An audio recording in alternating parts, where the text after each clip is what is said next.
A national budget, it's not just a bunch of numbers on a spreadsheet, right? It's way more than that. It's basically a declaration, a blueprint, really. It tells you everything you need to know about what a country actually values, where it thinks it's going, and the kind of future it's trying to build. So let's get into it. So that really brings us to the big question here, doesn't it? How does a nation actually build its future? Well, if you want the clearest answer, you just have to follow the money. You look at where it's putting its cash, its energy, its ambition. And believe me, we're about to see some really big bets being placed. And when I say big, I am not kidding. Take a look at this number. That's the total amount set aside for all scientific departments in the 2026-27 budget, 55,756 crore rupees. I mean, just let that sink in for a second. That's the scale we're talking about here. It's a massive, massive financial commitment to, well, shaping our tomorrow.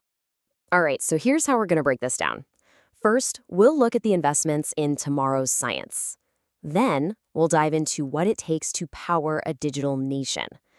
After that, we'll talk about the energy to make it all happen. And finally, we'll see how they plan to track all the spending and ask that big billion-dollar question at the end. Okay, first up, investing in tomorrow's science. We're starting with the absolute foundation here, science itself. And look, this isn't just about keeping the lights on in the labs we already have. No, this is about funding the major breakthroughs that are going to define the next 100 years. We're talking everything from deep space exploration all the way down to, manipulating the very fabric of reality with quantum tech. So what's super interesting here is how this money is actually split up. Of course, you see these big, solid investments in the heavy hitters, right? Atomic energy, space research, that makes sense. But check out that huge bar for other scientific research. We're talking almost 18,000 crore rupees. That's where all the really futuristic stuff lives. The funding for new, emerging, maybe even world-changing fields. So it's like a two-pronged attack. Keep our strength strong, but also bet big on the unknown. And speaking of the unknown, let's really zoom in on one of these big future bets, the National Quantum Mission. Now, this is the deep, deep end of the tech pool.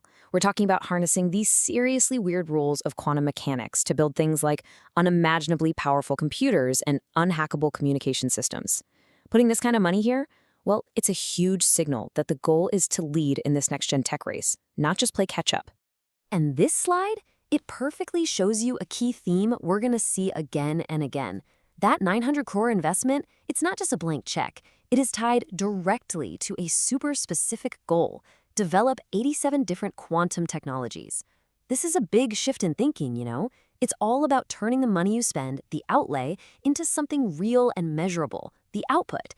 And that idea is absolutely critical to this whole budget strategy. All right, let's move on to our second big area, powering a digital nation. Think of it like this. If all that fundamental science we just talked about is the engine, then the digital infrastructure is the highway system for the entire country. This part is all about building the actual tracks that the 21st century economy is going to run on. Now, you're going to come across some pretty technical-sounding terms in the budget, like interdisciplinary cyber-physical systems. I know. It's a mouthful. But the official definition here actually makes it really clear. Just think about things like smart grids that automatically manage electricity, or self-driving cars, or those advanced robots you see. It's basically where the digital world and the physical world merge together seamlessly. And that's a huge, huge focus right now. And you can see the strategy here is really two-sided. On one side, you've got this big push, almost 1,250 crore, to invent and develop brand new tech. But at the very same time, there's a serious chunk of change, 790 crore, dedicated to defending all our digital stuff. It shows a really smart approach, right? I mean, you can't build a giant digital castle if you don't also invest in the walls and the guards to protect it. And this isn't just about one or two things. The strategy is really broad. You've got these specific bets on AI with the India AI mission. You've got a super important investment in the semiconductor laboratory that's all about not having to rely on other countries for chips. And then there's this huge 600 crore push for just training people, for skill development. So the main takeaway here is that it's a complete plan. Build it, secure it, and find the people to run it. It's about creating a self-sufficient digital economy. And just like we saw with the quantum mission, every single part of this is being tracked for performance. Okay, on to our third and final pillar, energizing sustainable progress. Let's be real. All this incredible science and tech, especially things like AI, data centers, they need a ton of power. A massive, reliable supply of it. And what's fascinating is that the budget lays out this cool dual strategy. One part is looking way, way down the road, decades into the future, while the other part is tackling our energy needs right now. And this quote right here, it spells out that long-term vision perfectly. The goal? 100 gigawatts of nuclear energy by 2047. That is a huge bet on clean, super dense, always-on power. The kind of power that can be the absolute bedrock for a high-tech nation, making sure that our digital world, well, it never ever goes dark. But, okay, while that nuclear plan is the long game, the money being spent on green energy is massive, and it's happening right now. And just look at where the biggest slice of the pie is going. A mind-blowing 10,000 crore rupees for the rooftop solar program. So this isn't about giant centralized power plants. This is a huge push to spread power generation out, to decentralize it. It makes the whole grid stronger and, at the same time, it literally empowers millions of people by turning their own homes into little power stations. So we've seen all these huge numbers, right? And we've seen this consistent focus on getting real, tangible results, whether it's in science, IT, or energy.